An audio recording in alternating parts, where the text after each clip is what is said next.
Good morning, sir. Good morning, ma'am. I'm Alma Montano, 31 years old. I'm married with two children. I'm a college leaver.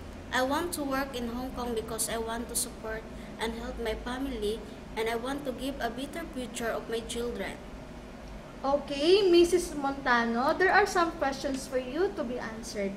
When employer gets angry with your mistake and shout to you, what will you do? I will apologize. I will say, I'm sorry, sir. I'm sorry, ma'am. I will not do it again. Okay, if baby cries at midnight, what will you do? I will change a diaper if it is full. If he or she is hungry, I will give a bottle of milk. If the child is not feeling well, I will immediately inform to my employer. Okay, how you assist the children in crossing the street? In crossing the street, I will hold the hands of a child. I will look at the traffic light, check the left and the right side of the road. If there is no car coming, we will cross the pedestrian lane. Okay, very good. What will you do with the clothes before washing? In washing the clothes, I will check all the pockets and separate the white clothes and the color clothes properly to avoid discoloration.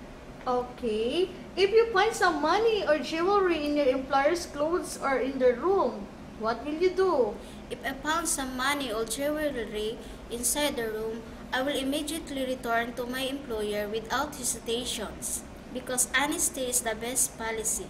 Okay, if the child gets injury or fever, what will you do? If the child has injury or a fever, I will immediately inform to my employer so that they can give a proper medication. Okay, Mrs. Montano, will you agree to renew another contract if employer requests you? Yes, I will agree to renew my contract. It will be my pleasure. Okay, Mrs. Montano, what is your promise to your future employer if they will choose you to be their helper? Sir, madam, if you choose me to be your helper, I will promise to do my best and perform my task well. I will serve your family to full of my dedication and hard working. I'm an honest, loyal, and hard-working servant. I will promise to take good care of your family and follow the rules and regulation in your house. Thank you, sir. Thank you, madam. Have a nice day.